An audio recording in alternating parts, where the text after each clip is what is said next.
عرفتم على حالي؟ لا أنا بحكي عربي عد. اسمي وان هو تشونغ. اسمي الكامل وان هو إنسوك إلبونغ يونغ وون تشونغ. ما كانت نكتة. أبوي كوري، أمي فيتنامية، مولود بالسعودية، عشت بالأردن، وهلأ دلوقتي عايش بدبي. طول حياتي وأنا صغير هلأ كان عندي هدف واحد، بس إنه يكون إلي معاملة مواطن عربي، إنه مع إنه شكلي غير بس أنا كنت حاب أكون زي أي عربي تاني، بس بوجه زي هيك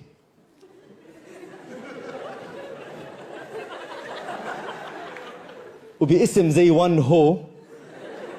الحياة ما كانتش سهلة حتى بأبسط الشغلات. مرات بكون جعان برفع التليفون أعمل طلبية ديليفري، أنا مرحبا واحد بيتزا مارغريتا، واحد سلطة، واحد دايت بيبسي.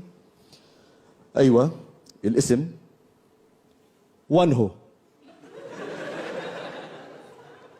ها وان هو شو؟ وان هو وان هو كليك توت توت توت. حتى أيام زمان ما كان في لا آيفون ولا سامسونج ولا موبايل، كان في حاجة اسمها تليفون البيت، التليفون الأرضي. بدك تحكي مع حد ترفع التليفون تطلب البيت، الشخص اللي برد عليك تطلب الشخص اللي بدك تحكي معه. مرة بدي أحكي مع صديقي عادل، رفعت التليفون رد والده لعادل، بقول له مرحبا عمو عادل موجود؟ بقول لي عادل موجود بالغرفة. مين أقول له؟ وان هو. حبيبي هو بالغرفة.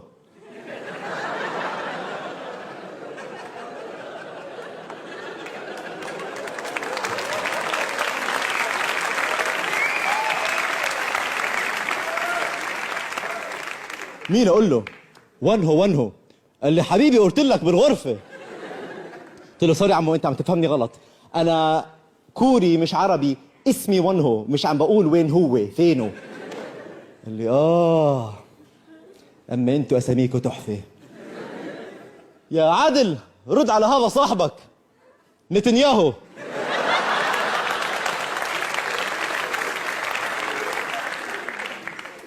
أنا بدي أقول لكم سر تاني، سر صغير.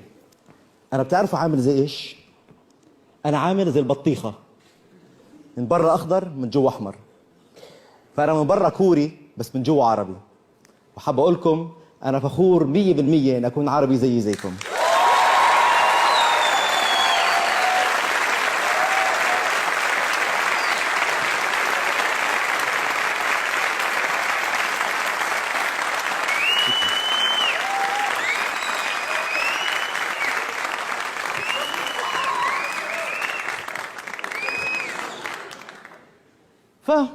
فالقصة مرة كنت قاعد عند بيت أصحاب إلي، مجموعة من الناس عم نطلع على الأخبار، فجأة خبر عاجل، تفجير بأمريكا. على طول أصابع الاتهام تتجه إلى منطقة الشرق الأوسط، وأنا بزعل لأنه ما كنتش في أدلة لسه. فأنا بقوم بين كل أصحابي بقول لهم يا جماعة نحن العرب إذا ما مسكنا إيدين بعض، ما توحدنا، ما لعبنا لعبة الإعلام، وما غيرنا سياستنا الخارجية، ما راح نتطور. فأصحابي بيطلعوا علي، بيطلعوا بعض، بيقولوا لي وين هو؟ أنت بصيت على شكلك مؤخرا بالمراية؟ بقول له كيف؟ شو قصدك؟ بقول له حبيبي أنت شايف منظرك عامل إزاي؟ بقول له كيف؟ درسنا نفس المدرسة، نفس الجامعة، نفس الحارة، نفس البلد، نفس اللغة. قال لي حبيبي أنت شكلك زي شغلتنا الإندونيسية بلا الحجاب.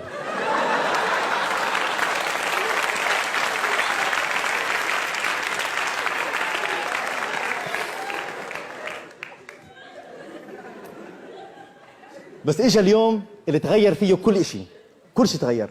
بسنة 91 تم إهداء عائلتنا الجنسية الأردنية.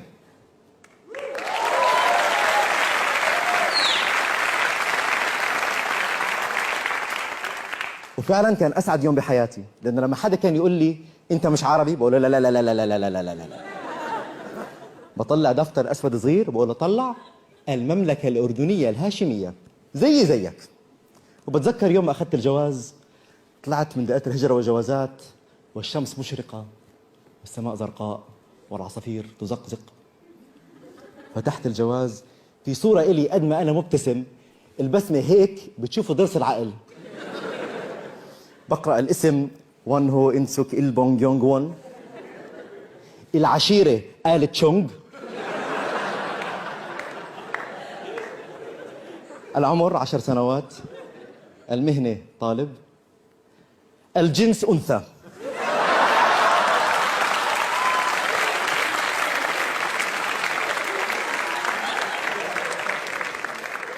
كارثة كارثة.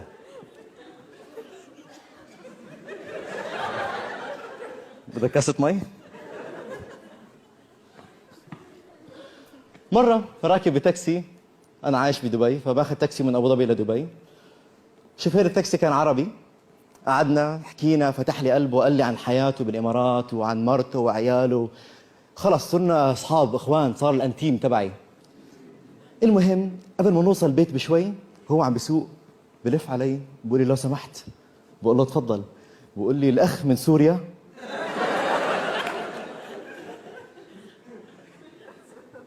قلت له لا أنا كوري. قال لي شكيت، يا كوري يا سوري.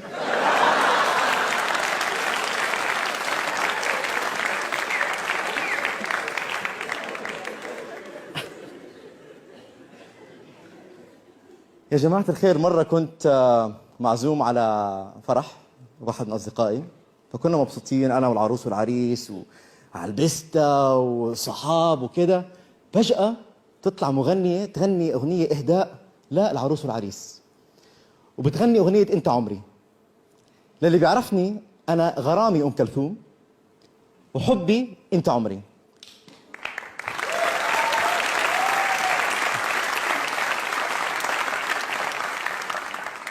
فالمهم هي قاعدة عم بتغني على المسرح وأنا تحت مع كل العالم وواقف معاها. أنت عمري، أنت عمري اللي ابتدى بنورك صباحه، اللي ابتدى بنورك صباحه. أنت أنت أنت عمري.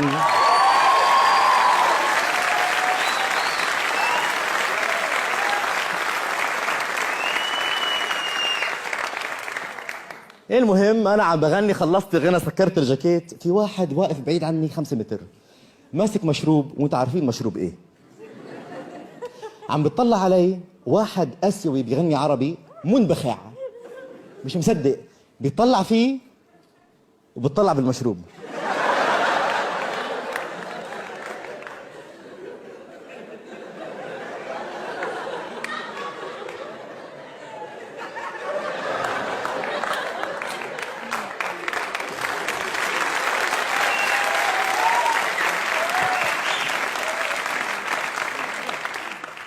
أنا شايفه بس مطنش.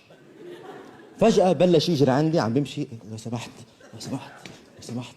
بيجي بحط إيده على كتفي، بقول لي ليك ماي فريند، أنت بتحكي عربي؟ قلت له لا، بتهيأ لك لأنك سكران.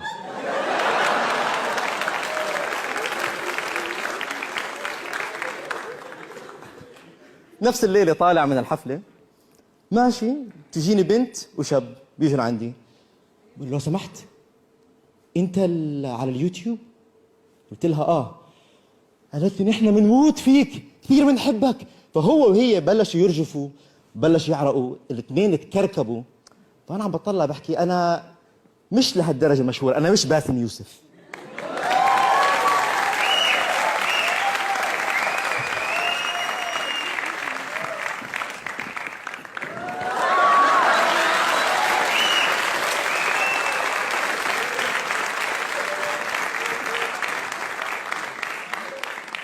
يعني مش هالشهرة اللي الواحد ووحدة يشوفوني ويقشطوا ويخافوا ويرجفوا. بس أنا بلش راسي يكبر، قلت لا، خليني أعيش هاي اللحظة، خليني أعيشها. فقلت أنا الشاب اللي على اليوتيوب. قالت لي لازم أتصور معك، أنا كثير بحبك. فهي بلشت تطلع المحفظة، الموبايل من المحفظة وعم ترجف. الشاب مش مصدق، إجا لعندي قال لي لازم